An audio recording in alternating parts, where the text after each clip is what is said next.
Buenas de nuevo. Vamos a empezar una mesa asociativa que va a moderar Carmen Lanagrán. Ella es la presidenta de la Asociación de Mujeres de Rota. Es una asociación que es de ámbito nacional. Como han visto y ha quedado claro con toda la exposición que ha realizado Ofelia de Pablo, no solamente el periplo es cruzar el estrecho, llegar hasta allí y pisar suelo aquí, sino que para muchas mujeres migrantes empieza un periplo más, donde la labor de ONGs y de asociaciones que prestan y respetan los derechos humanos es vital para todas ellas. Por eso hoy en esa mesa van a estar el proyecto Almahogar Marillac, Betania y también Cruz Blanca. Vamos a ver un vídeo introductorio y empieza esa mesa.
Buenos días a todos y a todas. Quiero empezar por agradecimientos. Agradecimientos a esta Asociación de Mujeres Feministas del Campo de Gibraltar. Una organización joven, con muchas ganas, que han iniciado un camino muy interesante y sobre todo en esta zona, una zona que, que tiene esa doble cara, ¿no?, de progreso y la zona también deprimida precisamente por eso que estamos tratando hoy, que es el tema de la inmigración, ¿no?, con todas las connotaciones que realmente estamos viendo, ¿no? Deciros que estoy muy agradecida a esta asociación y muy entusiasmada porque la fuerza que tienen, están consiguiendo y van a conseguir poder transformar en todo eso que estamos deseando y queriendo las feministas de forma transversal. Yo de verdad estoy entusiasmada y desde luego súper agradecida. Por supuesto a las dos entidades que están apoyando este proyecto, Ayuntamiento de San Roque y Diputación Provincial de Cádiz, del área de igualdad, porque es importante que las instituciones apoyen estas iniciativas porque solas no podemos, hay que llegar al acompañamiento de quienes tienen la responsabilidad también, es más, quien tienen la verdadera responsabilidad de cambiar este mundo, ¿no?, de conseguir un mundo más cordial, más dialogante, más justo, más equilibrado. Por tanto, agradezco todo esto y sobre todo el esfuerzo de esta gran organización que ha sido y que va a ser pionera y que va a dar mucho que hablar. Dicho esto, quiero presentar, por este orden, a las personas que tienen mandada por su organización y voy a presentar una a una de cada una de ellas para luego hacerles diferentes preguntas, ¿no?, para que hablen del trabajo que realizan y demás.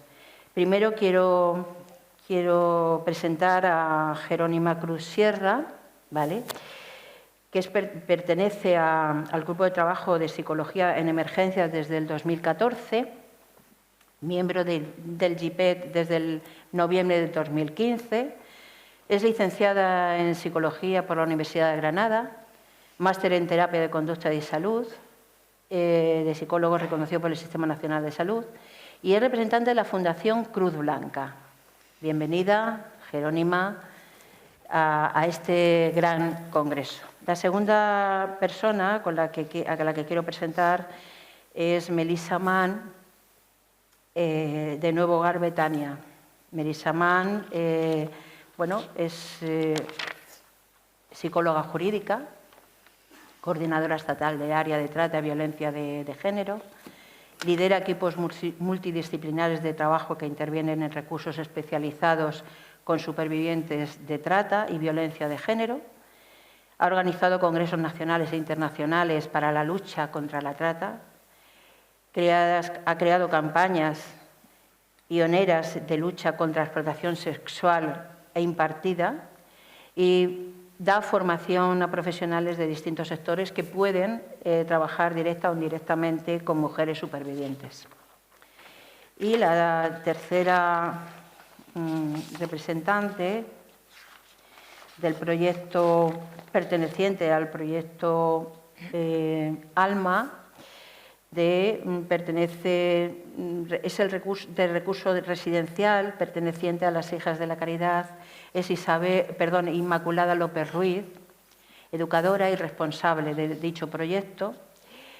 Es un recurso residencial para mujeres en exclusión social o víctimas de trata de seres humanos. Dicho esto, os quiero, y por ese orden, hacer una pregunta al aire, donde cada una de vosotras, y por este orden que he hecho la presentación, quiero que contestéis. La primera pregunta sería: ¿cuál es el diagnóstico de la situación mayoritaria de las mujeres que atienden desde su entidad? Pues principalmente ahora mismo en Fundación estamos atendiendo en el programa de mujeres, voy a centrarme, pero también hay programas de hombres, a mujeres de entre 25, 27 y 45 años aproximadamente. Por un lado tenemos el servicio de acercamiento, que es donde nos acercamos a los clubes, a los pisos, donde hay mujeres en situación de prostitución, las visitamos, les ofrecemos un poquito la cartera de servicio que tenemos, les explicamos qué tipo de recurso es el nuestro, cómo trabajamos y principalmente que lo que hacemos es mediación tanto a el tema de formación y laboral, tema de sanitario. Muchas mujeres demandan que no tienen cobertura sanitaria o que tienen problemas para empadronarse en el lugar en el que están viviendo, están residiendo. Y entonces pues la acompañamos en este servicio de mediación y les facilitamos estos servicios. También contamos con una vivienda que actualmente tiene 12 plazas y pueden estar tanto mujeres solas como mujeres con niños. Son viviendas supervisadas y allí cuentan pues con todo, están cubiertas todas las necesidades básicas, tanto el alojamiento, los suministros, la ropa, todo lo que puedan necesitar está cubierto, incluso tienen un dinero mensual de bolsillo. La idea de estas viviendas es el restablecimiento de las mujeres, que si tienen que esperar un tiempo para documentarse, pues puedan estar en un sitio en el que sus necesidades estén cubiertas hasta que puedan documentarse, a la misma vez pueden mejorar su formación, si necesitan formarse en algo, aprender algún oficio, perfeccionar alguno, o incluso hay mujeres que ya tienen titulaciones de su país de origen, algún tipo de formación o algo, pero no tienen una titulación española, pues pueden hacerlo durante ese tiempo. O hay mujeres que sí que están regularizadas, pero a lo mejor no tienen dificultades para encontrar empleo o vienen de una situación de trata de personas, pues entonces durante ese tiempo pueden estar en la vivienda y pueden restablecer su vida.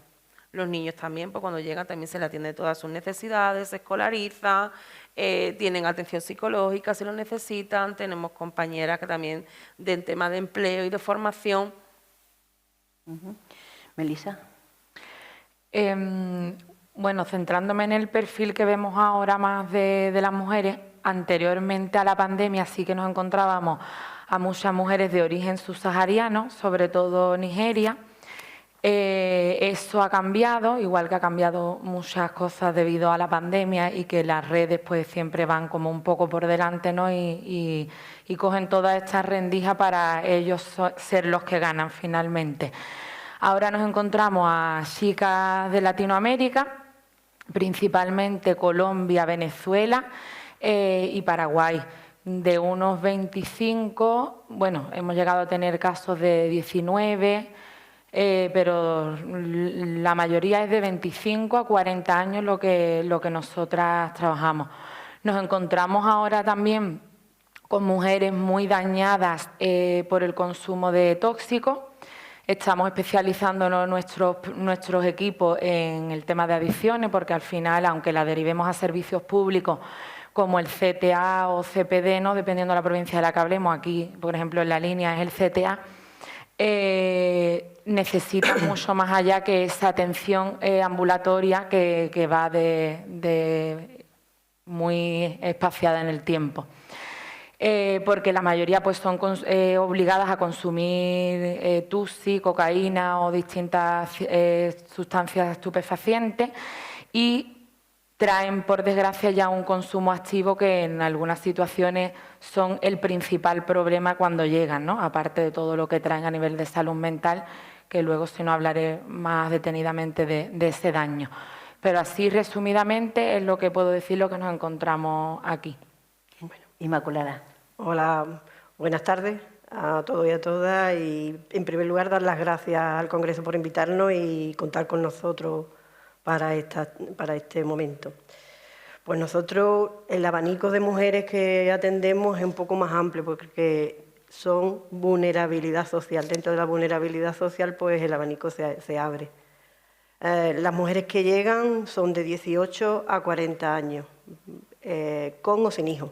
Nosotros, por recursos, el 95% son madres, y no con un hijo, sino con dos, y también mujeres embarazadas. También la realidad, lo que está diciendo Melania, que la mayor cantidad de mujeres que tenemos son migrantes. Ahora mismo en el recurso contamos con 5 nacionalidades distintas.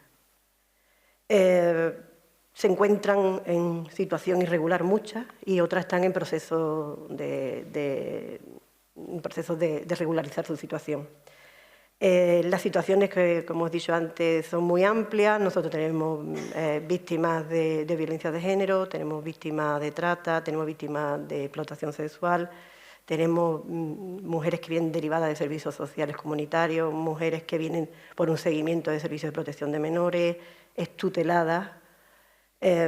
Por lo digo, el abanico es amplio de las personas que atendemos, de las mujeres que atendemos. Las mujeres que atendemos, un perfil, y siempre destaca, que tienen un desconocimiento total del medio porque son migrantes, no conocen el medio que les rodea y, por otro lado, desconocen sus derechos. Y a esto se une, que es por lo menos nosotros en nuestros recursos es importante, la barrera idiomática. La barrera idiomática hace que esta mujer no se acerque, no pueda acercarse a los medios que tienen alrededor, se retraiga, no tenga oportunidades, no puede abarcar los recursos que tiene alrededor. Y llegan con mucho miedo, llegan con mucha ansiedad y llegan con vivencias muy duras, por lo tanto muchas le acarrean enfermedades mentales. Nosotros ahora nos estamos encontrando con muchas personas con ansiedad y depresión, con amnesia disociativa y con trastorno postraumático, sobre todo las personas que vienen de trata y con explotación sexual. Ese es el perfil más o menos de las mujeres que tenemos. A mí me interesa, yo creo que tenéis un trabajo inmejorable, es un trabajo necesario, con mucho desgaste, porque en realidad tratar con mujeres en esa situación es una realidad muy dolorosa, y sobre todo para la gente que estáis en el día a día o coordinando precisamente estos servicios. Y eso supone un agravante y una pérdida de energía impresionante, porque a veces es luchar pues eso, contra los molinos del viento, ¿no? Es decir, esa es un poco la imagen, ¿no? Y dices, bueno, y es que esto no se para nunca. Y es decir, que a veces entra el desánimo. Yo, como trabajadora social y de alguna forma con alguna experiencia en este ámbito, lo he vivido, ¿no? Yo os quería preguntar, a partir del trabajo que estáis realizando, de esa intervención, por así decir, inmediata, a partir de ahí, para la inclusión de estas personas, ¿qué otros servicios tenéis desde de las distintas asociaciones? Porque es verdad que pudiera ser, y en algunos casos que yo conozco, sí que están atendidas en vuestros servicios, pero llega un momento que, bueno, pues si no tienen un servicio que de alguna forma las preparen para integrarse en el mundo laboral, se van directamente a la prostitución. Eso es una evidencia, conocemos casos. Entonces, mi pregunta, ¿tenéis algún tipo de servicio que de alguna forma a estas mujeres, una vez que han llegado a vosotras y, bueno, están en ese tramo, en ese periodo, bueno, de alguna forma atendiendo, recibiéndolas, apoyándolas psicológicamente y dándoles una esperanza de vida en este país? ¿Hay alguna otra sección, organismo, dependiente de vuestra asociación, que las ayude a la formación para un trabajo y demás? Entonces, empiezas tú. Nosotros contamos con una orientadora laboral ahí en la Fundación y ella pues estudia cada caso personalizado en función tanto de las necesidades que tenga esa persona, si tiene necesidades formativas o no, como en función también de los gustos de la persona y de en qué tiene experiencia. Hay veces que, por ejemplo, una mujer tiene experiencia en algo que no tiene una perspectiva laboral aquí en España, entonces trabaja con la mujer y van como perfilando un poco qué perfil le puede gustar a ella y para acercarse de una forma realista al mercado laboral. También se están haciendo formaciones y estas formaciones siempre van dirigidas a que tengan una parte práctica en empresas para que las empresas conozcan a estas mujeres y tengan más facilidades también de tener un contrato y acceder al mercado laboral. Nosotras desde nuestra asociación tenemos dentro de lo que es la asociación el área de empleo, que ya lleva lo que es el itinerario individualizado de cada de las mujeres que llegan, pero desde nuestra área en concreto creamos la cafetería Café con Sal, que hacemos una formación teórico-práctica para el tema de hostelería y muchas de las mujeres con las que hemos trabajado realizan prácticas allí.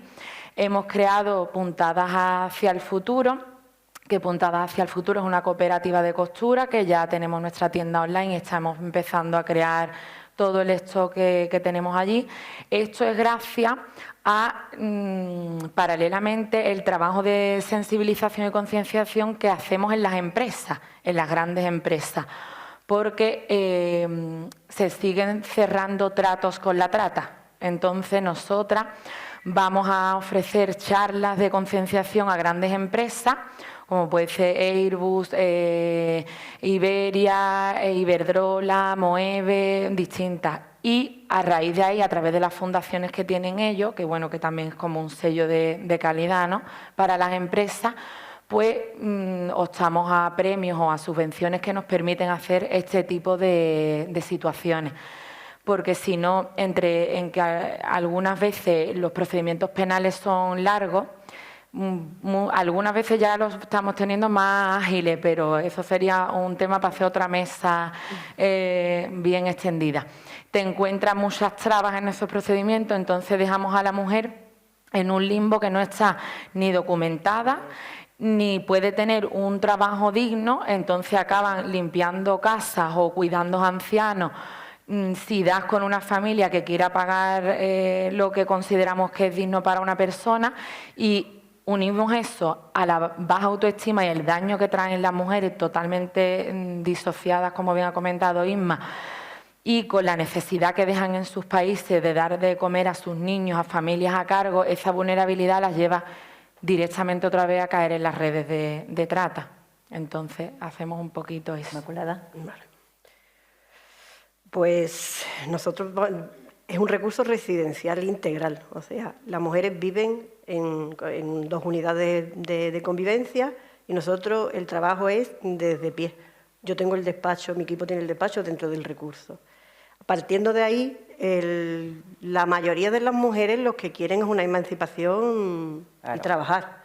Entonces, la pieza fundamental dentro del equipo es la orientadora laboral y la inserción laboral. Importantísimo. Nosotros también tenemos pequeños convenios a nivel de Campo de Gibraltar con algunas empresas, sobre todo de servicios, porque otra de los hándicaps que tenemos es que las mujeres no tienen una formación después a la hora de una homologación de un título de, ¿qué te digo yo?, de Brasil, o un título de Argentina, o un título de Perú o de Venezuela, o de África subsahariana, eso ya es impensable. Entonces vienen con un currículum que solamente trabajan en áreas de servicio, de limpieza, de cuidadoras, de personas con dependencia. Eso es un problema que tenemos. El trabajo con cada mujer en un proyecto ALMA es individual. Basamos, la mujer si necesita, por ejemplo, la red de apoyo que comentabas antes, nosotros sí tenemos una red de apoyo junto con todas las compañeras y a nivel institucional, pues con Cáritas también, a nivel de empleo, que tiene programas de formación, con Don Bosco también, a través del SAE. Entonces, a esta mujer en un principio se la acompaña, pero después tiene que, de manera individual e independiente, ir y asistir a esas citas, a esos lugares donde le van a asesorar a nivel laboral para que cuando ella salga del recurso se pueda manejar de una manera independiente. Nosotros también trabajamos el área psicológica, que es importante, las habilidades sociales, el aumento de la autoestima, la asertividad, en la resolución de conflictos, porque dentro del mismo recurso son distintas culturas, distintas formas de ver la vida, y a mí me han surgido conflictos de la manera, por una palabra, en cristiano el hermano no es lo mismo que por un musulmán. Entonces, por una palabra tan tonta como es, ha habido un conflicto. Entonces, se trabaja eso a nivel de talleres individuales, de terapias individuales y también terapias grupales que tenemos. La tenemos dividida en áreas. Y un área que es como más de proyecto ALMA es el área de escuela de madres. Son todas, casi todas, lo que he dicho, como he dicho antes, madres. Entonces, las mujeres no tienen los recursos, no saben que hay un programa de niños sanos, no saben la alimentación que debe de tener un niño adecuadamente, las normas a lo mejor por una rabieta que tenga un niño, qué preparación como es un biberón. Entonces tenemos dos compañeras que son las que se encargan de esa área. A nivel jurídico es una problemática porque cada una viene con distinta, a nivel jurídico es una locura. Desde la documentación de residencia, que es muy compleja para una mujer que no está formada, que no conoce el país y que no conoce en muchas ocasiones el idioma, el obtener una residencia legal en España, si no tiene un asesoramiento, ya te digo yo que difícil lo tiene. Y nosotros al principio, cuando llega la mujer, normalmente tenemos un periodo como para que la mujer esté calmada, tranquila, porque como vienen con tanta ansiedad, que empiezan a relajarse. Entonces, es como crear un ambiente más familiar, para que ellas sepan que ahí tienen un lugar seguro. Un lugar seguro, tenemos una serie de protocolos, que es lo que llevamos en la casa, de unos días que no tienen conexión con las redes, que no tienen, también tenemos protocolos de seguridad dependiendo del caso.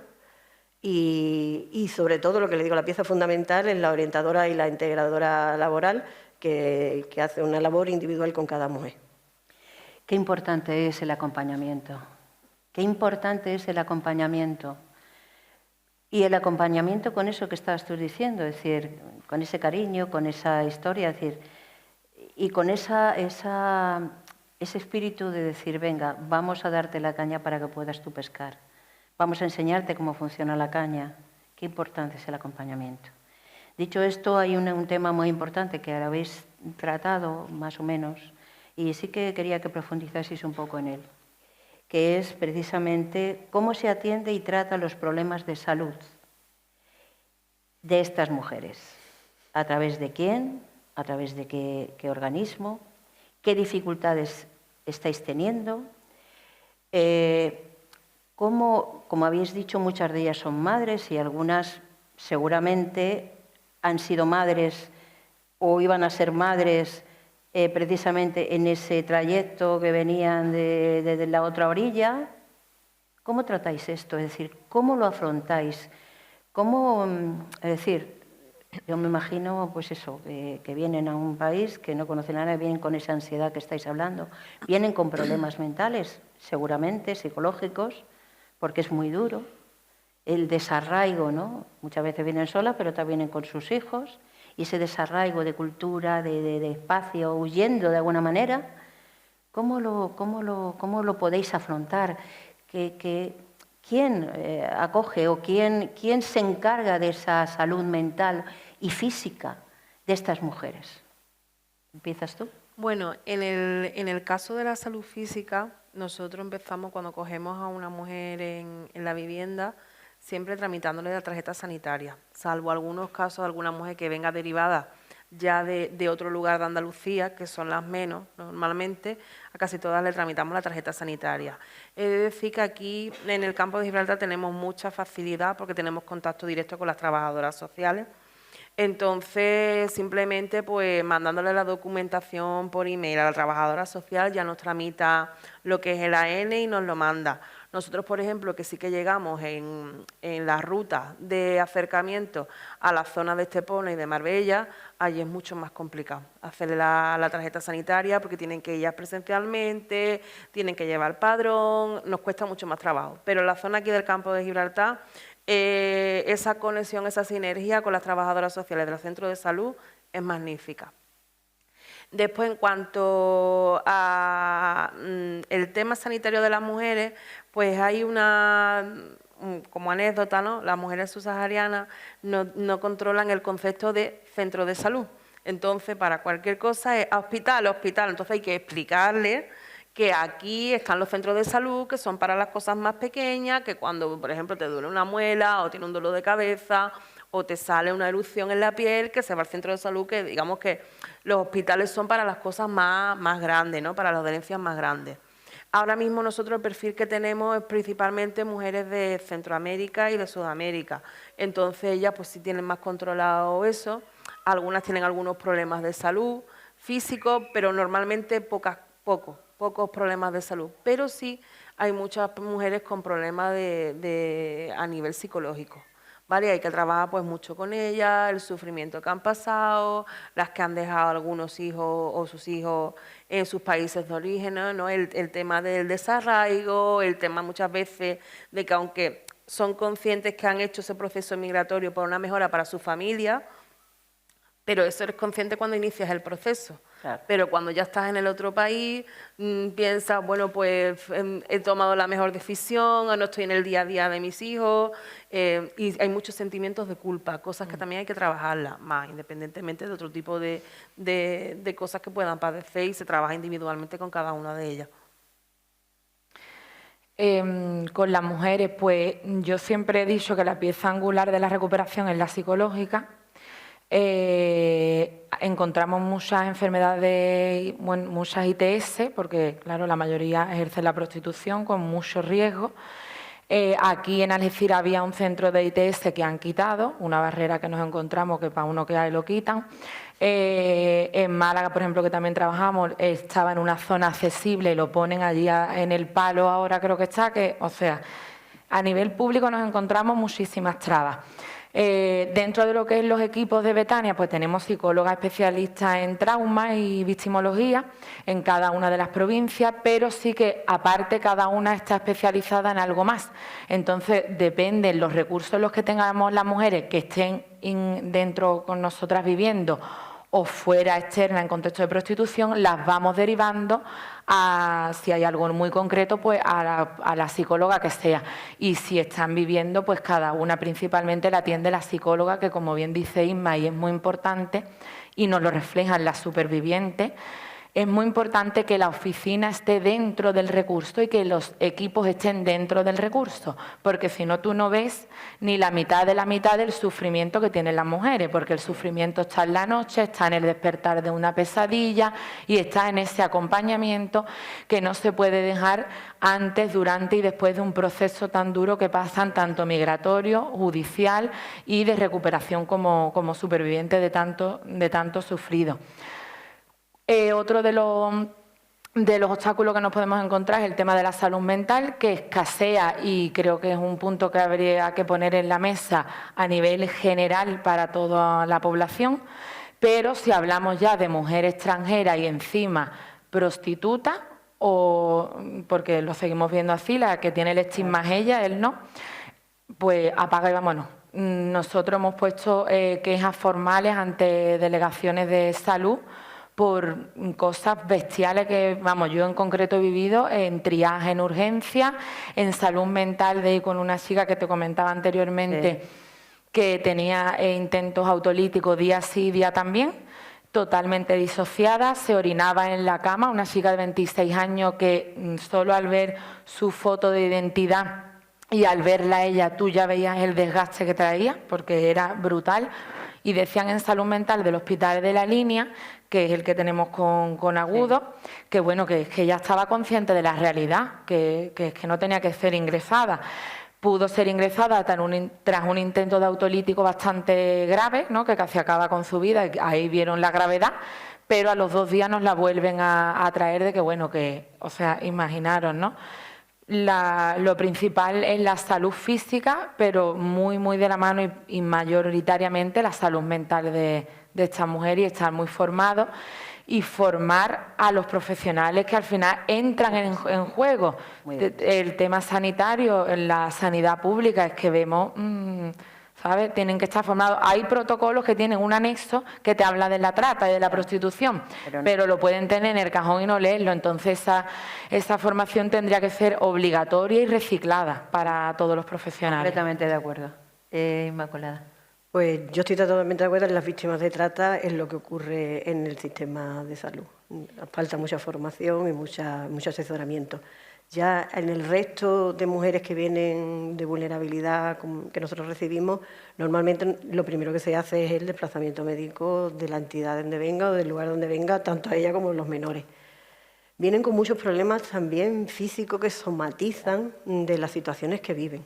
Mucha ansiedad con la comida, problemas digestivos, problemas de la piel, que normalmente la derivamos, lo que te digo, la acompañamos siempre la primera vez al centro de salud, que gracias a Dios estamos muy cerca, y la atienden. El personal del centro de salud que nos corresponde a nosotros, yo no puedo, lo que dice Jero, la trabajadora social es excelente y el personal también. Entonces se atiende tanto a los niños, atienden tanto a los niños nuestros como a las mamás. Casos independientes de a lo mejor de explotación sexual y no es trata, es por ejemplo las mujeres embarazadas. Claro.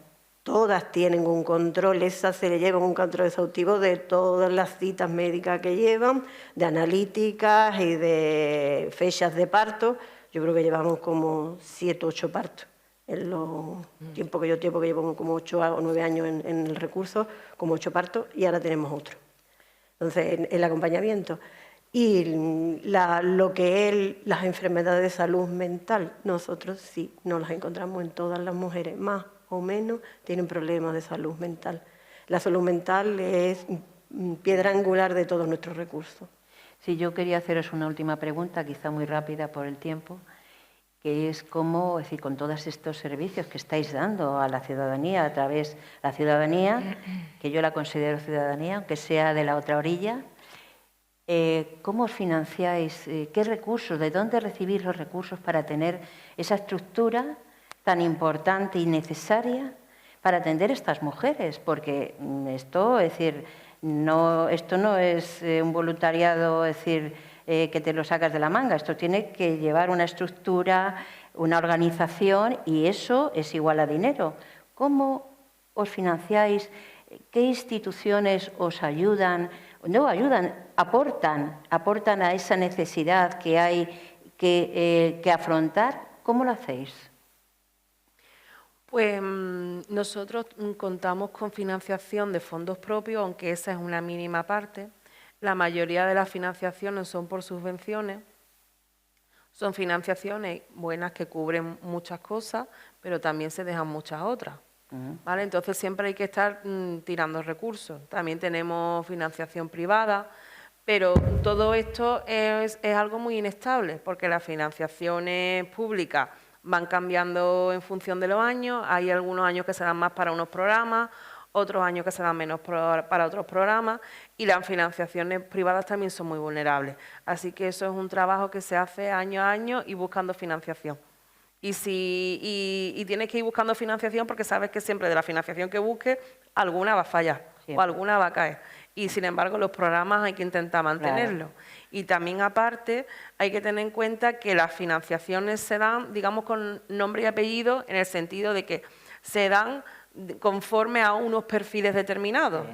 Pero claro, muchas veces no te quieres quedar solo en el perfil determinado porque llegan otras necesidades y también tienes que cubrirlas.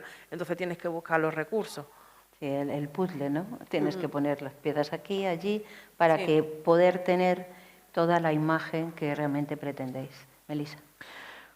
Pues como ella, nosotros somos financiados por el Ministerio de Igualdad, por la Junta de Andalucía, por las distintas diputaciones, por empresas privadas que se han convertido en aliados.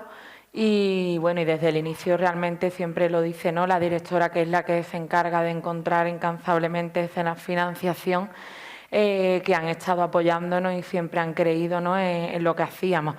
Pero hay que estar año tras año y siempre presentar más de lo que creemos que nos van a dar, porque nos podemos quedar cojas en ciertos aspectos.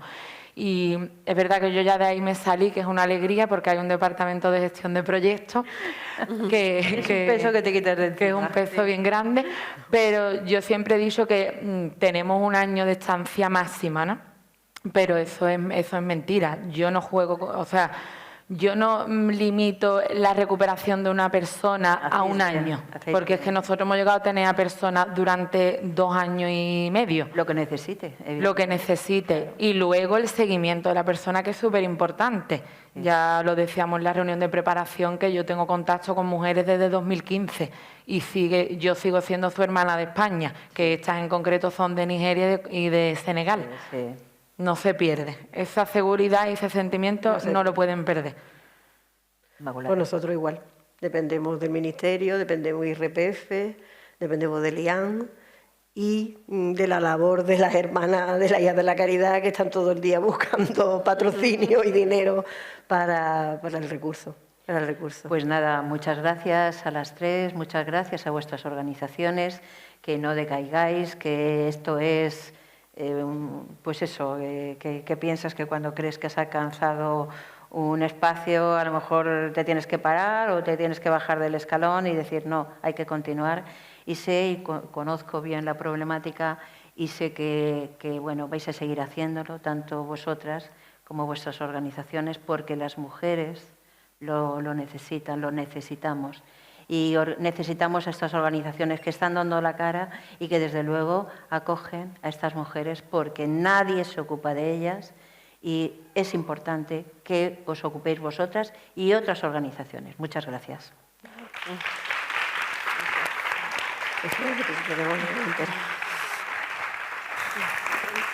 Muchísimas gracias. No sé si hay preguntas entre el público. Ya saben cuál es la manera de hacerlo. Alzan la mano, le van a acercar lápiz y papel y van a poder hacer las preguntas que ustedes necesiten. Oye, magnífico, ¿eh? Da gusto escuchar el compromiso social que tenéis, y a pesar de que me imagino que habrá días que uno se va desolado a casa o desolada a casa, ¿no? Y sin embargo, al día siguiente hay que seguir trabajando, ¿no?, por la dignidad y por los derechos humanos de todas ellas también. Muchísimas gracias por vuestra experiencia. Gracias. Bueno, llega ahora el momento de otra ponente experta. Ella sensibiliza muchas veces y lo hace con cifras, porque escucharéis y seguiréis, si estáis un poquito metidos en el mundo de la igualdad de género, lo que es feminicidio.net. Hay mujeres que son asesinadas a diario solamente por el hecho de ser mujeres. No hay otra razón más. Ella, a través de un observatorio, contabiliza todos estos casos y tenemos, gracias a eso, cifras reales más o menos de la magnitud que tiene el feminicidio. Es experta, además, en violencia sexual y ha creado el primer organismo a nivel internacional abolicionista. Se llama Graciela Atiencio. Vemos un vídeo y os dejo con ella.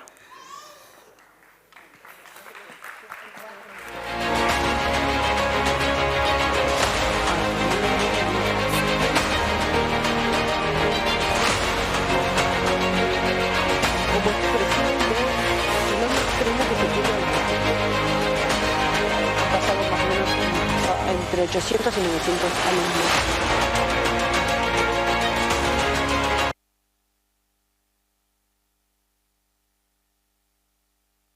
Bueno. Hola. Yo luego me voy a sentar porque he escrito algo ahora mismo para el final, porque he cambiado un poco mi discurso después de ver el docu de Ofelia de Pablo. Muchas gracias por visibilizar a las otras, a las invisibles, y también de escuchar a las compañeras, ¿no?, de la realidad que viven mujeres que son como nosotras, ¿no? De todas maneras, lo que no voy a cambiar es la ponencia que traje. Solamente voy a poner el marco de la ponencia, que es una pregunta, y ahora voy a explicar por qué España necesita una ley abolicionista del sistema prostitucional, ¿no? Porque hemos hablado todo el tiempo ahora del sistema prostitucional, pero también es invisible, no está socialmente, no tenemos todavía una conciencia del daño social que provoca el hecho de que España sea un Estado proxeneta. España es un Estado proxeneta y ahora voy a demostrar por qué, ¿vale? Si quieren, vamos a poner la pregunta que hago yo en algunas de mis conferencias de... ay, perdón. Solamente voy a usar, creo, la primera...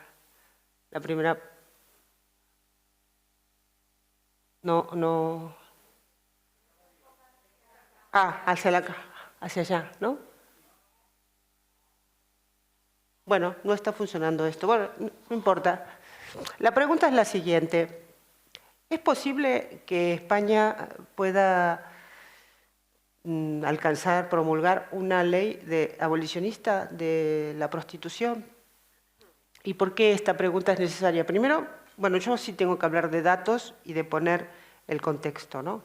En un contexto de feminización de la pobreza global, porque hemos estado hablando ahora todo el tiempo de la feminización de la pobreza, que afecta mayoritariamente a mujeres, niñas y niños. Y las mujeres tienen un mayor porcentaje que los varones de sufrir pobreza extrema. Ese es un concepto que es fundamental, porque esa situación, hemos estado hablando ahora todo el tiempo de vulnerabilidades, y la principal vulnerabilidad de las mujeres es la pobreza. Le decía a Luisa, que me entrevistó para la radio de Canal Sur, y que una de las principales cuestiones que no nos imaginamos cuando no nos ponemos en lugar de esas mujeres que cruzan la frontera para encontrar una mejor vida aquí, ¿qué es lo único que tienen? ¿Qué es lo único que tienen? A ver si alguien me responde. Un cuerpo. Un cuerpo, ¿no?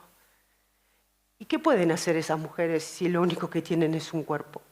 Para sobrevivir, porque lo primero es sobrevivir. Nos decía Ofelia que cruzan sin dinero, que tienen que pedir dinero para comprar el billete, ¿no?, del ferry, ¿no? ¿Y qué hace el sistema patriarcal? También necesitamos hablar de patriarcado porque todavía no hemos hablado de patriarcado en esta mañana. Vivimos en un sistema patriarcal donde una de las primeras violencias, si no es la primera, junto con el feminicidio que hemos vivido las mujeres en la historia de la humanidad, es la esclavitud sexual y la esclavitud laboral. 5.000, 6.000 años después de que naciera el sistema patriarcal, seguimos igual. No, igual no. Tampoco vamos a... Quiero hacerle caso también a Fátima, de que tenemos que verlo, tenemos que encontrarle el lado positivo, ¿no? Y el lado positivo es que en los últimos 100 años las mujeres hemos avanzado más que en milenios. Y eso es algo realmente para valorar y para que nos dé fuerza e impulso para seguir avanzando, porque sin las mujeres no se mueve el mundo. Y quiero reivindicar aquí que si las mujeres dejáramos de cuidar, lo que pasa es que tenemos que cuidar de otra manera, ¿no?, que se nos reconozcan nuestros derechos y sin esclavitud, el mundo se cae. El mundo se cae. Y las que estamos ahora, de alguna manera, sosteniendo este mundo para que no sea peor, somos las mujeres. Y eso lo tenemos que ver como algo muy positivo. a todos los lugares donde voy, la fuerza que encuentro en las mujeres es impresionante para seguir avanzando en nuestros derechos. Entonces, una de las asignaturas pendientes que tenemos en este país es una ley abolicionista del sistema prostitucional. ¿Por qué? Porque España es el primer consumidor de prostitución y el primer país de explotación sexual en Europa, el tercero del mundo. Estoy hablando de cifras que se estiman que son oficiales. Tenemos una normalización de la explotación sexual y también de la explotación laboral. Yo no tengo datos de la explotación laboral porque también tenemos un oscurantismo tremendo con el tema de las cifras. Es una vergüenza que el último estudio de Naciones Unidas que se publicó sobre la trata, que es del año pasado, aunque los datos son de 2022, calculan que son 19.000 y algo mujeres que están en riesgo de trata en el mundo. ¿A ustedes les parece real esa cifra? 19.000 mujeres de 91 países, ¿vale? Y en España, el año pasado, no llegaron a 2.000 las que fueron consideradas víctimas de trata. O sea, tenemos no solamente un Estado proxeneta como España, la Unión Europea todavía no ha adoptado una posición porque hay una lucha encarnizada y tenemos a un lobby proxeneta que es muy fuerte y que lo que quiere es que los países de Europa adopten el sistema de la regulación de la prostitución, ¿no? Y entonces a esas mujeres que cruzan el estrecho, que han pasado violencia sistémica y varios tipos de violencia, les vamos a ofrecer cuando entren a este país papeles para que sean mujeres prostituidas. ¿Eso es lo que queremos? Bueno, Podemos acaba de pedir que a las mujeres en situación de prostitución que no tienen papeles, que se los den, ¿vale? Si bien los argumentos que dan es para que puedan salir de esa situación, pero ¿cómo van? Gracias. Pero ¿cómo van a salir de esa situación si están en una vulnerabilidad o tienen varias vulnerabilidades extremas? Estaban hablando, las secuelas que dejan la violencia sexual en la infancia, la violencia sexual en la pareja, la violencia sexual que sufren en el marco del trabajo o de los países donde vienen, dejan secuelas para el resto de sus vidas, ¿vale? Y muchas en ese proceso disociativo y de desvalorización total, porque lo que son es un cuerpo, ¿no? Que no saben que tienen derechos, ni siquiera tienen conciencia de sí, de que son personas, y por eso defiendo el feminismo, porque el feminismo es la idea radical de que las mujeres son personas. Entonces, en ese contexto, lo que yo considero es que es urgente dentro de la agenda feminista es conseguir que exista una ley que permita perseguir a los proxenetas, ¿vale? A los proxenetas, porque España es un país en el que casi no hay condenas anuales contra el proxenetismo. ¿Qué tienen los proxenetas? ¿Saben qué tienen los proxenetas? Los mejores abogados, los mejores contactos. Las que son abogadas aquí lo saben perfectamente. Una denuncia por trata es un proceso sumamente engorroso y es donde las mujeres se ponen en una situación todavía mayor de vulnerabilidad de las que están dentro del prostíbulo, porque tienen que denunciar a su proxeneta y muchas no lo hacen. Entonces, el problema que hay en el mundo es que tenemos que cambiar la perspectiva. Lo voy a explicar simplemente porque yo no soy jurista y además la gente me pregunta y dice, ¿pero qué es la abolición de la prostitución? No se entiende lo de la abolición de la prostitución, ¿no? Y entonces yo lo explico desde la perspectiva feminista, porque fue el feminismo el que, digamos, instauró el abolicionismo. No, tampoco tengo tiempo ahora de contar la historia, pero sí puedo decirles que 8 países del mundo han adoptado el sistema abolicionista. Uno de ellos es Francia. ¿Qué pasa? Que como Francia tiene una ley abolicionista que persigue todas las formas de proxenetismo y que sanciona a los compradores de sexo, me niego a llamarles clientes. No son clientes, son puteros. Son los que el estigma tiene que cambiar de bando. Y si ustedes hablaran, por ejemplo, que ya sé que es un país modélico, es un país pequeño, pero sí nos sirve de referencia saber que existen países en el mundo en el que ser putero es ser un agresor sexual, ¿no? Y el que sostiene la demanda, el que sostiene la trata, sin demanda no existiría ni la trata ni la prostitución. Pero sin demanda también tendríamos unas cifras más bajas de violencia sexual, porque déjenme decirles que las sociedades en las que se normaliza la explotación sexual, en las que se normaliza la explotación de niñas, tenemos unas tasas de pederastas aquí altísimas. España es un país también donde está bastante normalizada, lo voy a decir tal cual, la pederastia, ¿vale? No sé si conocéis una sentencia muy famosa de los empresarios de Murcia. ¿La conocéis, verdad? Que uno de ellos pedía una virgen, querían vírgenes y niñas, ¿no? Que además fue de escándalo la sentencia, porque aquí los proxenetas se van de rositas y el más invisibilizado es el putero, el putero. Y como dice una estudiosa que es la primera en el mundo que estudió el proxenetismo, perdón, el consumo de sexo, estudió al comprador de sexo a nivel global, que es Melissa Farley, que hizo varios estudios y el último lo publicó hace 2 años. Aquellas sociedades en las que está normalizado el consumo de prostitución, la compra de sexo y está normalizada la explotación sexual, son sociedades que están destinadas a tener altos porcentajes de la población masculina de agresores sexuales. ¿Por qué? Porque el putero aprende a deshumanizar a las mujeres en la prostitución, ¿no? Y esa deshumanización no queda ahí dentro del puticlub ni dentro del piso. Esa normalización de la prostitución luego afecta a las mujeres que son compañeras de vida, a las niñas cercanas, porque un porcentaje importante de ellos luego se convierten o son anteriormente agresores sexuales. No podemos admitir en un país como España, yo soy inmigrante y me siento muy orgullosa de vivir en un país con la arquitectura de igualdad que tiene, de leyes igualitarias, que todavía en el siglo XXI sigamos permitiendo que la explotación sexual, la trata y la institución que posibilita y que permite la explotación sexual y la trata no sea abolida.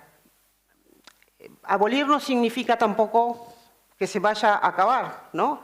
Pero el cuestionamiento que nos hacen a las abolicionistas, los regulacionistas o el lobby proxeneta cuando nos dicen ¿cómo vais a querer una ley abolicionista si la prostitución nunca se va a acabar, ¿no? Imagínense si pensáramos eso de los homicidios, ¿no? Vamos a quitar las leyes que tienen que ver con el delito de homicidio porque los homicidios nunca se van a acabar.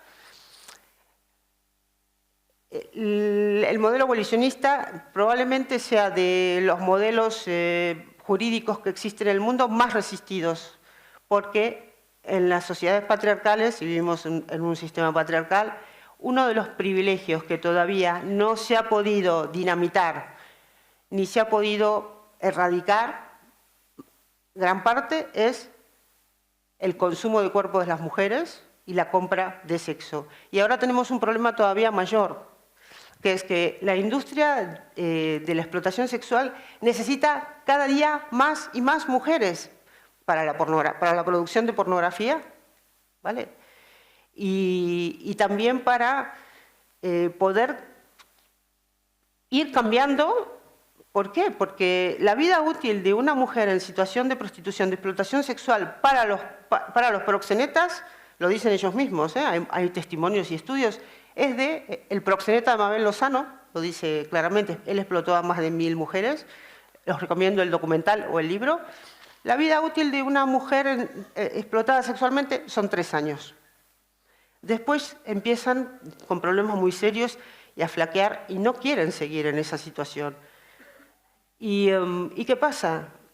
Que si tenemos leyes que no atacan a la raíz del proxenetismo y la explotación sexual, con leyes contra la trata que no ataquen a la raíz, lo que tenemos es que las mismas leyes contra la trata lo que consiguen es beneficiar el recambio. El recambio. ¿Lo estoy explicando claramente? Por eso no es que estemos en contra de las leyes contra la trata, las abolicionistas. Lo que creemos es que necesitamos otro tipo de leyes que vaya a la raíz. Y lo voy a resumir para no extenderme más porque después quiero leer un textito que escribí sobre esta ponencia pensando en la memoria de las nadie. Ahora voy a explicar lo de las nadie.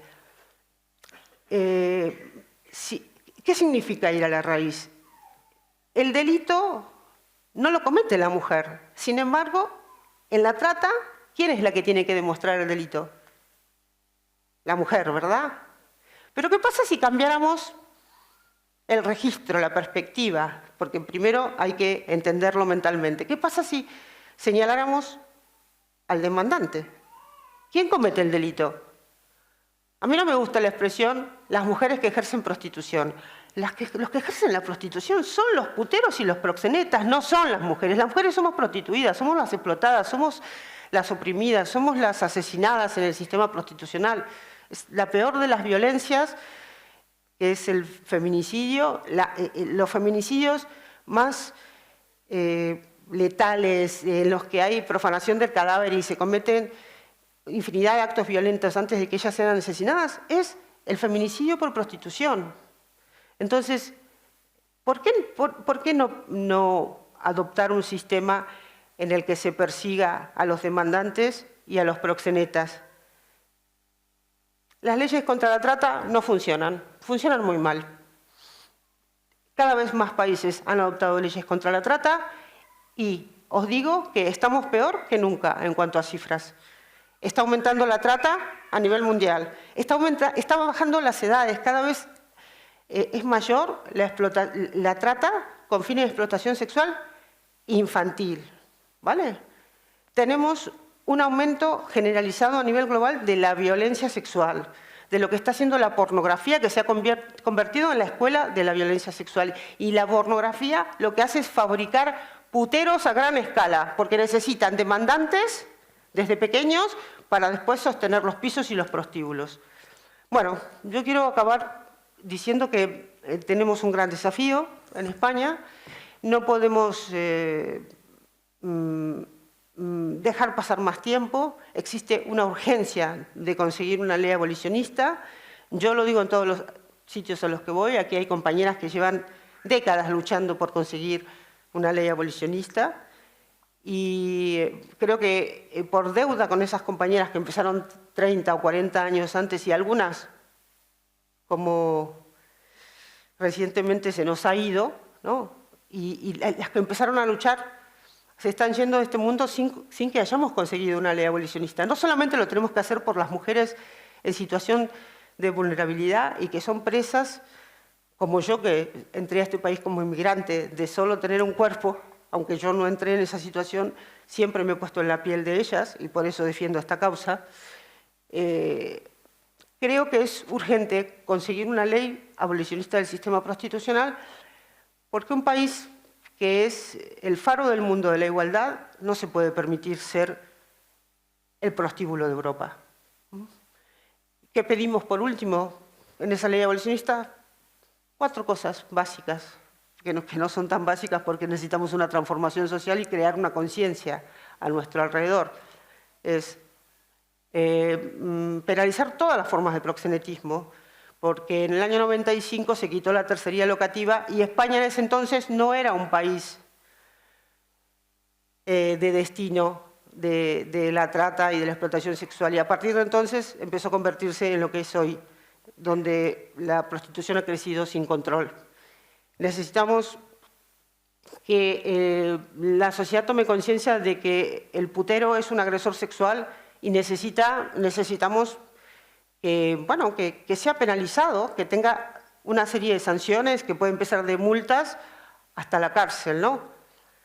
Melissa Farley entrevistó a cientos y cientos de puteros en el mundo y les preguntó a todos, ¿qué medida de disuasión tendrían ustedes los puteros para que podamos acabar con el consumo masivo de prostitución. ¿Y saben qué contestaron? La cárcel. Ellos mismos contestaron eso. Ellos mismos contestaron eso. La cárcel. Y en Suecia les llega una carta. Les llega una carta que recibe a veces la mujer, la pareja. Y socialmente es denigrante ser putero, ¿no? Aquí pareciera que es un motivo de orgullo, ¿no? Entonces, la tercera medida, que en realidad es la principal y que debería haber sido incluida la prostitución dentro de la ley del solo sí es sí, fue una larga batalla. La ley del solo sí es sí quitó la prostitución y la explotación sexual y la tercería locativa de la ley. Es más, todos los partidos, menos el PSOE, y el PSOE y el PP, pusieron el grito en el cielo de incluir de nuevo la penalización de todas las formas de proxenetismo. Se negaron a aprobar la ley. ¿Qué os dice eso? ¿Qué os dice eso? Y estamos hoy luchando porque el gobierno va a hacer una propuesta, pero no sabemos si va a ser abolicionista. Yo tengo mis serias dudas. Creo que vamos a tener que seguir luchando por una ley abolicionista y creo que vamos a tener que seguir mostrando historias como las que hemos escuchado hoy, visto, y tenemos que poner la situación de las mujeres en el centro. Una ley abolicionista lo que tiene que ofrecer a las mujeres es alternativas de salida laboral, una reparación integral que afecte reparación de la salud mental, de la salud física, ayuda en el proceso de salir, que puede llevar muchos años o varios años, darles herramientas de autonomía para poder afrontar una nueva vida, ¿no? Digo yo, si hay dinero para aumentar el gasto militar, aquí me lo están soplando, ¿por qué no va a haber dinero o para construir carreteras, ¿no? O para mejorar la seguridad de las ciudades?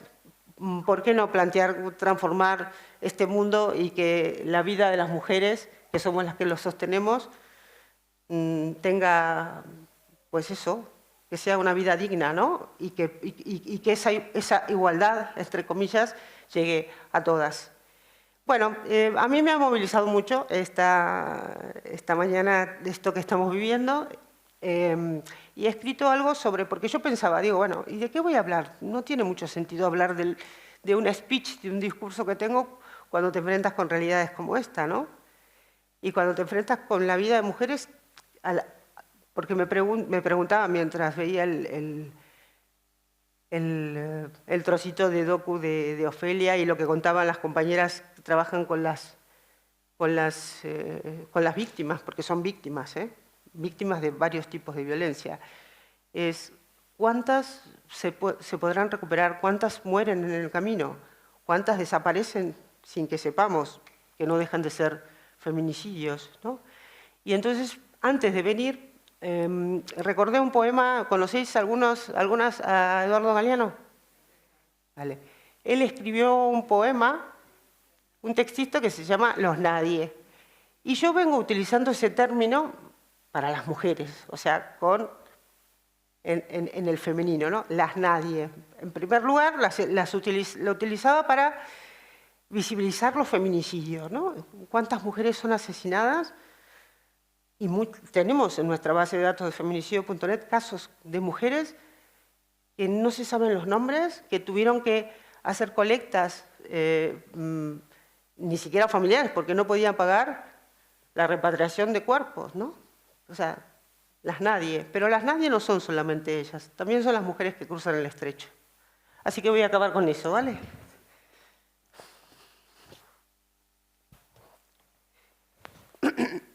Bueno, a ver. Al final no he usado la presentación, perdón.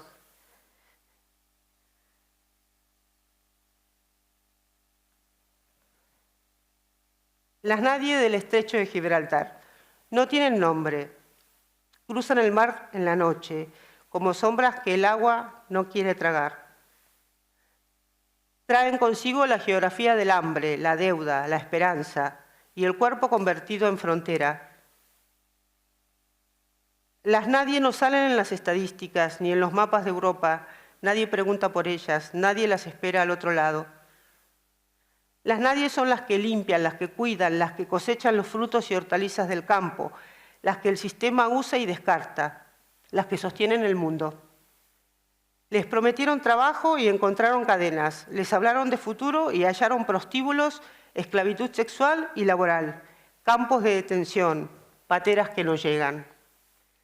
Las nadie no mueren, se disuelven en el silencio. Pero hoy las nombramos, hoy las convocamos, porque hablar de ellas es el comienzo para dignificar la vida, porque su ausencia nos condena y nos obliga a rescatar su memoria. Muchas gracias.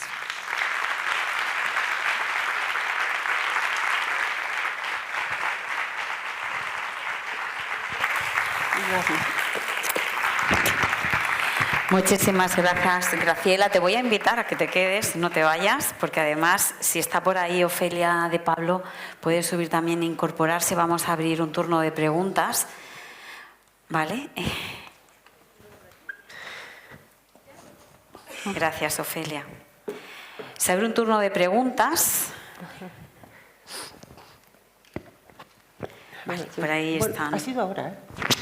A ver, que estoy yo ahí un poquillo con la rodilla. Necesita micrófono aquí, para que si le ponéis. No tienes, Claro, vale. claro. Vale. No, creo que le harán llegar algún micrófono. ¿Es posible? Vale, perfecto. Bueno, pero voy directamente con el micro ya, muchísimo mejor. Venga. Bueno, mira, aparte de felicitaros a las dos y estar absolutamente de acuerdo con la situación de la prostitución en España, que conozco relativamente bien. No te veo, ¿dónde estás? ¿Perdón? Ah, no te veía, Meli, perdón. Es que por la luz. Sabemos que la media de uso de la pornografía en España está en los 8 años. En los 8 años. Y me gustaría conocer cuál es tu opinión sobre lo que llaman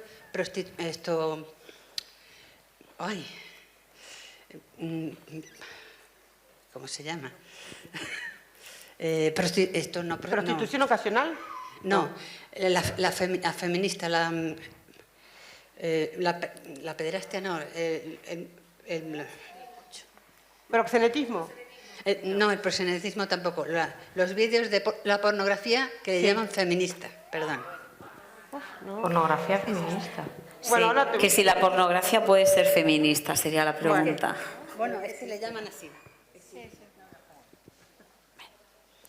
Pues si nada. quieren, hagan más preguntas, así para que contestemos 3 o 4 juntas, ¿no? Sí. Para ser más rápido.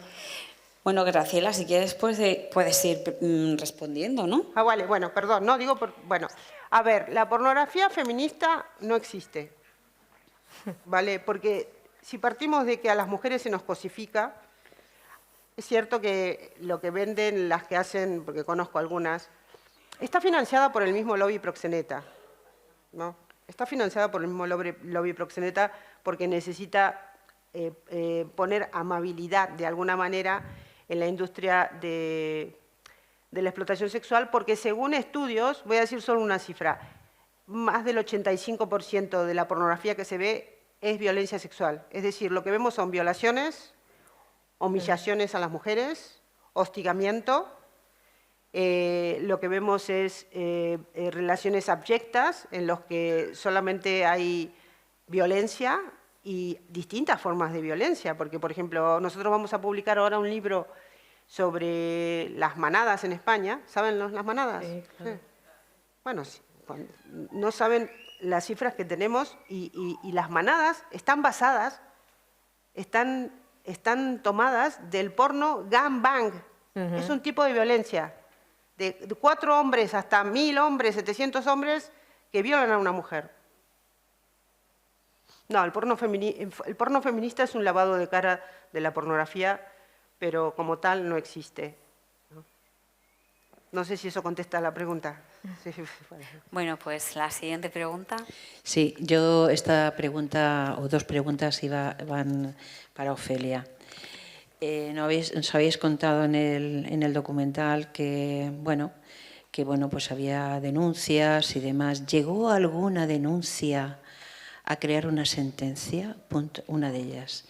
Y la otra pregunta, es decir, hablo concretamente de Almería, de los asentamientos que se destruyeron y demás, ¿no? Las contrataciones raras por debajo de lo que dice la ley.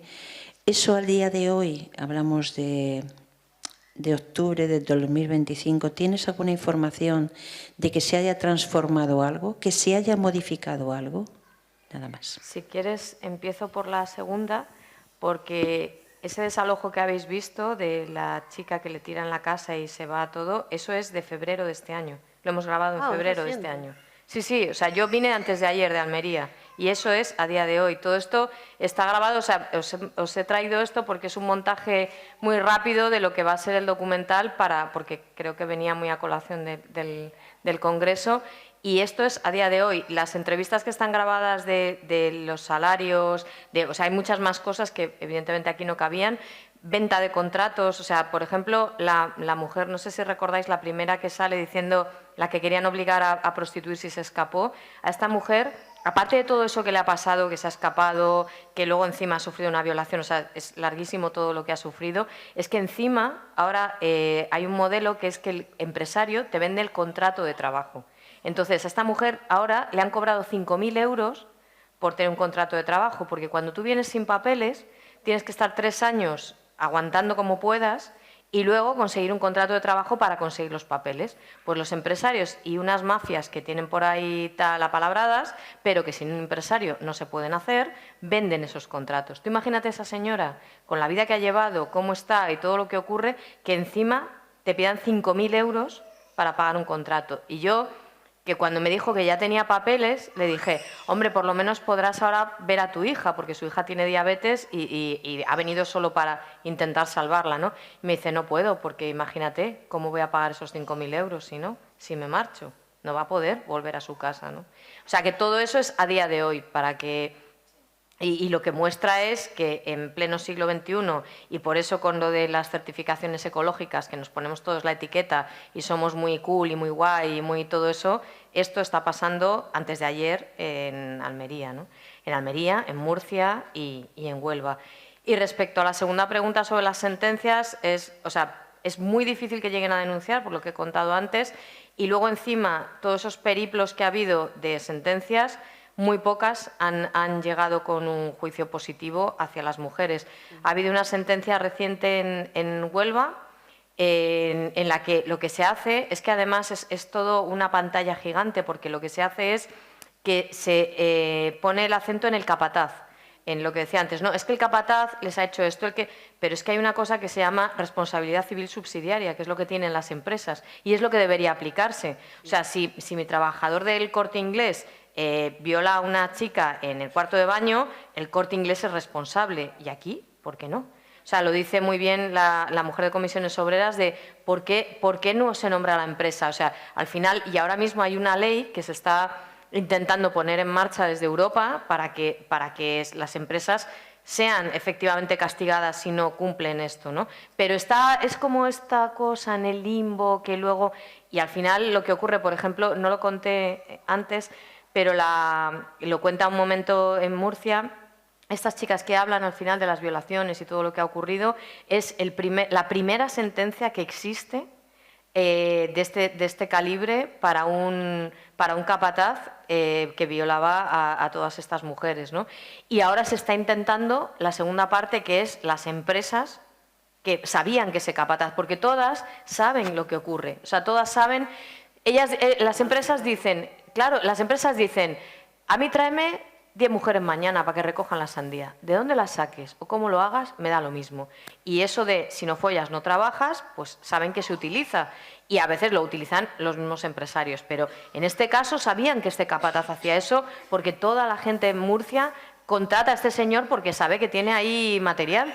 Entonces, les da igual. Pero lo que es muy fuerte es que se siga haciendo, que todo el mundo lo sepa, que Comisiones Obreras ya lo había denunciado y que todo el mundo haya mirado para otro lado. Entonces, esta sentencia abre un pequeño camino, por eso dice ella que es la punta del iceberg, que por lo menos descubre algo, pero lo que yo sí invitaría desde aquí que hay muchas asociaciones, fundaciones y grandes expertas que estáis trabajando en todo esto, que os juntaréis de alguna manera, porque lo que ocurre muchas veces es que hay gente que trabaja en Huelva, gente que trabaja en Almería o en Murcia, pero no hay esa red de compartir datos para trabajar unidas, porque para mí, por ejemplo, para hacer el documental ha sido un dolor de cabeza terrible encontrar el número de denuncias exactos, el número de personas que han llegado al juzgado, cómo están las sentencias, porque no hay esa información. Se trabaja con números globales.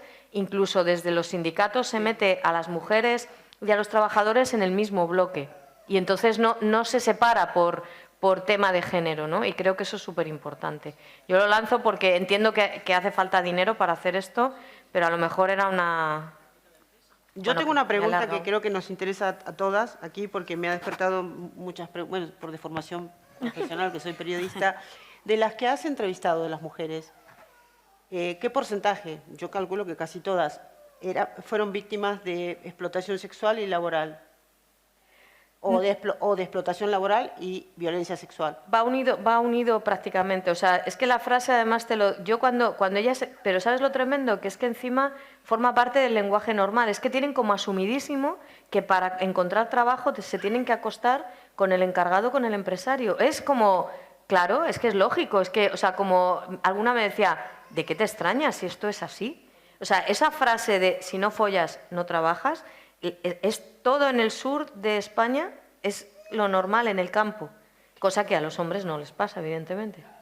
Qué barbaridad, es que es una barbaridad. Esto lo tenemos que parar, ¿eh? Buenas tardes, buenos días a todos, compañeras y compañeros. Yo tengo una pregunta. Bueno, todos somos conscientes de que a partir de la pandemia, las redes sociales y todo esto ha cambiado nuestro estilo de vida, ¿verdad? Y en ese sentido va mi pregunta, primero para Ofelia. Preguntarle, creo que hablaste un poquito, pero quizás puedas profundizar un poquito más en el campo que tú haces de sensibilización, de audiovisuales, los retos y desafíos que se te plantea hacer en este trabajo, sobre todo para visibilizar el tema, la problemática de las mujeres migrantes. Y para Graciela, ¿qué opinas de OnlyFans? Lo que no entendí bien es si te refieres a qué retos nos enfrentamos pudiendo utilizar las redes o qué es negativo de las redes, ¿no? Lo que te conlleva a ti para poder, digamos, difundir el material usando las redes sociales, claro. ¿Vale? Y bueno, las dificultades, bueno, también que todo lo que enmarca para llegar a ello, porque el trabajo que te plantea, los documentales que tú produces, hay todo un trabajo. O sea, nosotros vemos la parte bonita, bueno, bonita de visibilizar, ¿no? El trabajo que hay. A eso va mi pregunta. Claro, yo creo que vivimos en un mundo donde las nuevas tecnologías nos invaden, nos aplastan y nos desconciertan muchas veces, pero creo que para la parte de concienciar y de crear ese impacto social son básicas. O sea, al final, lo hablaba con una compañera, que el tema de la imagen es como accede sobre todo la gente joven, cómo las redes les influyen a ellos. Entonces, no tenemos que darle la espalda, al revés, tenemos que apoyarnos en toda esa herramienta. Yo contaba también que por ejemplo, estamos haciendo exposiciones fotográficas en las que incluimos documentales y creamos espacios que se tocan, que se pueden manejar dentro de la sala. ¿Por qué? Porque lo que queremos es atraer precisamente a toda esa juventud que creemos que es la base del cambio. O sea, al final tú necesitas a esos chavales de 12 años concienciarles, y si tú no hablas el mismo lenguaje que ellos, nunca vas a llegar a ellos. O sea, si yo te pongo un informe soporífero que no te vas a leer nunca, que hace mucha falta, pero un niño no se lo va a leer, o un chaval de 18, no nos lo leemos ni nosotros muchas veces porque vamos acelerados. De hecho, la base del documental este que estamos haciendo es para acompañar o sea, el Dignity Firm va a ser un proyecto que va a llevar, pues eso, todo un bloque de información enorme, que es súper necesario, pero a veces tú crees que un eurodiputado se va a sentar a leerte el bloque de información, muchas veces no. Pero si ves el documental, que durará unos 35 minutos, a lo mejor luego dices, oye, me voy a leer el informe. Y si luego haces pequeñas piezas para las redes, para que atraigan y que generen movimiento, claro, o sea, sé que hay mucha desinformación y que es todo un cacao enorme y tal, pero creo que es una herramienta que puede ser básica para que las cosas lleguen y crear impacto, ¿no? Bueno, esperemos que puedas hacer una guía para que la podamos usar en colegios. Eso estaría... Bueno, el último proyecto llevará asociado un proyecto educativo para que se pueda descargar en colegios y sea así. ¿Cuándo crees que podamos verlo en España? Pues se estrena en marzo, yo espero que en un par de meses o así se podrá ver en España, pero no lo sé seguro porque depende un poco de la red de festivales, porque luego viajará también. Y al final los festivales son importantes para crear ese impacto, que la gente lo espere y venga a verlo luego. Y sobre todo lo que queremos es que pueda también adquirirse por centros culturales, por colegios, o sea, que se pueda incluso poner en clase si quieres, ¿sabes? Como, porque es importante que eso llegue a las aulas, ¿no? Vale. Bueno, Graciela, es tu turno porque te habían preguntado también, Mirta. Sí, que yo me enrollo mucho, lo siento. OnlyFans, que no sé si todo el mundo aquí sabe qué es OnlyFans o necesita explicarse un poco. Bueno, OnlyFans es una plataforma donde uno puede supuestamente no solamente mostrar fotos desnuda o cosificarse de distintas maneras. Yo no sé si hay alguien que no conozca OnlyFans. Yo creo que todo el mundo aquí conoce OnlyFans porque es una usina de propaganda muy fuerte de la prostitución. Lo que hace es dulcificar la prostitución y generar una mentalidad social de que las mujeres pueden vender su propio cuerpo ellas mismas sin que nadie las hostigue, sin que nadie las explote, sin que nadie las toque, ¿no? Pero eso no es cierto.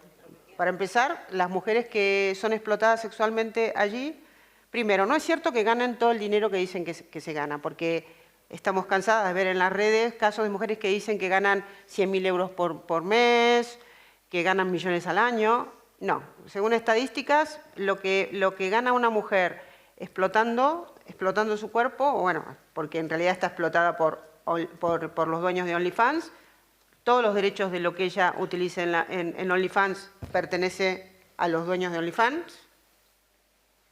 Se van a ver esas imágenes por siempre, es imposible luego quitarlas de las redes porque se reproducen, y el promedio de lo que gana anualmente una mujer que es explotada allí es 2.000 euros. O sea, es mentira que pueden hacerse millonarias y que pueden ganar mucho dinero.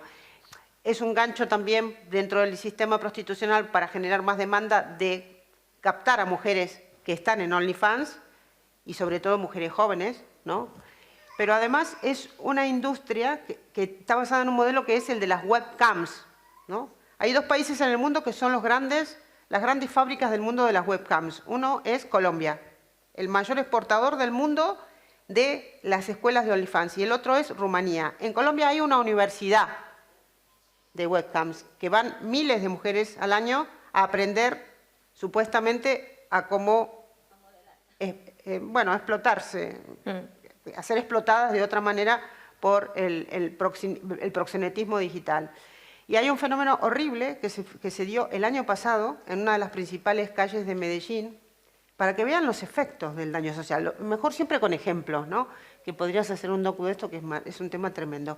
Que es, tuvieron que cerrar, el alcalde de Medellín tuvo que cerrar una de las plazas principales de Medellín porque era tal el aluvión de niñas, sobre todo niñas y niños, que eran llevados incluso ahí por sus padres para ser explotados para el turismo sexual, mal llamado turismo sexual porque es turismo de explotación sexual, que tuvo que cerrar la plaza, ¿no?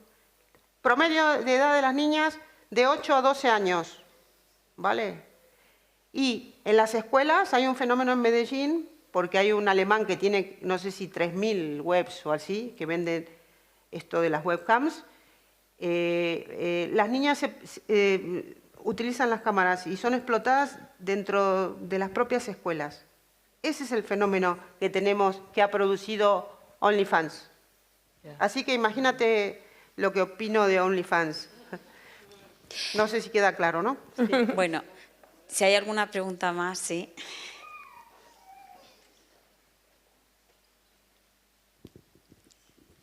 Buenas tardes. Bueno, pues mira, me siento...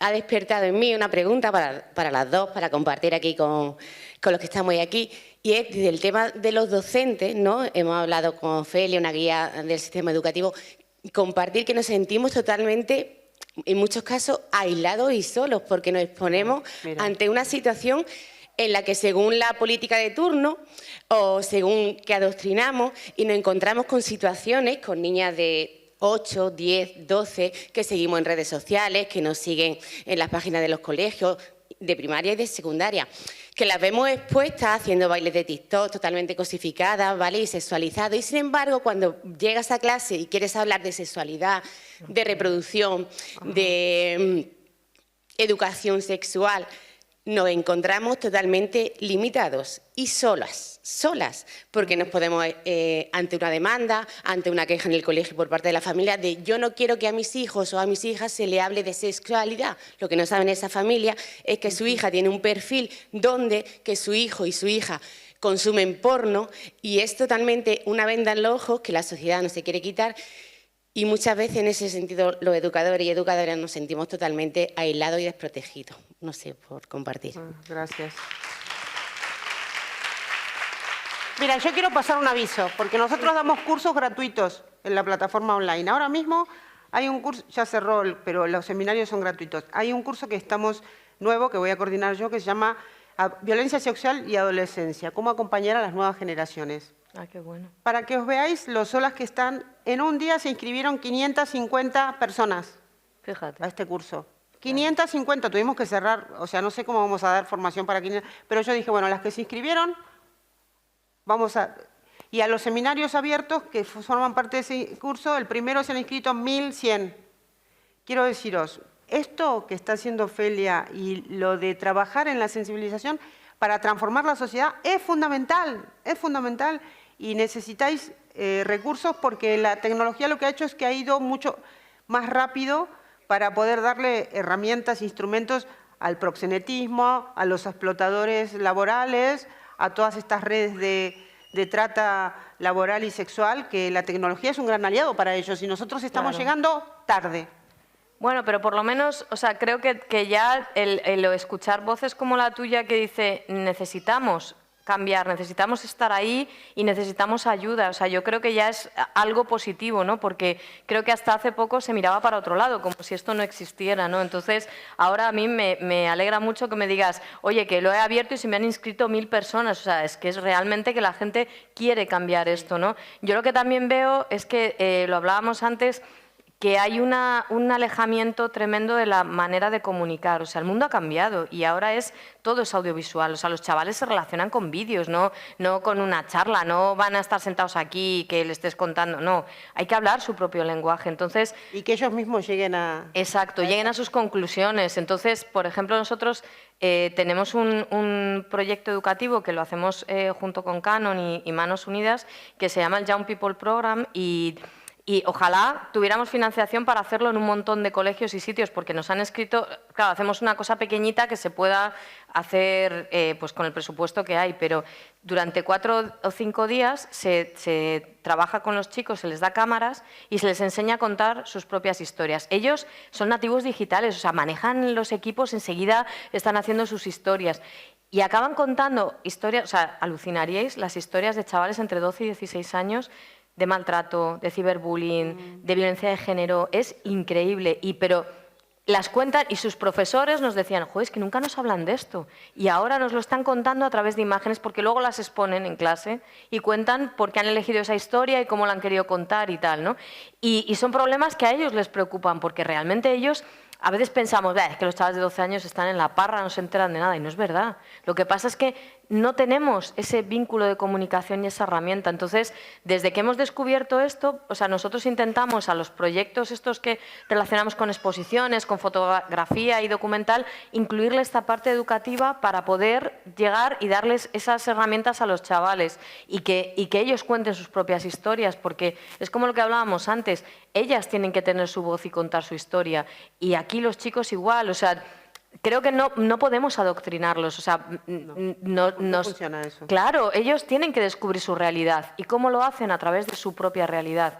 Y ahora mismo tenemos esa herramienta, que es el digital, que nos puede ayudar. En vez de ser el enemigo, que lo es en muchos casos, porque, por ejemplo, lo de OnlyFans que cuentas es que es espeluznante y además está ahí todos los días, pero no podemos mirar para otro lado. Y creo que debemos coger esa herramienta y usarla precisamente. Entonces, a través de cosas como, hay que darle la vuelta para que sea algo como más amable, de vamos a dar a los chicos un curso de fotografía y vamos a integrarles en esto. Entonces los padres dicen, ah, venga, vale, y al final quien cuenta la historia no eres tú que estás enseñando al chaval educación sexual, es él mismo, porque sabe mucho de educación sexual, pero a veces la tienen complicada en la cabeza porque no la han ordenado. Entonces, si tú le enseñas a contar esa historia, podrá salir y podréis debatirlo en clase luego, ¿no?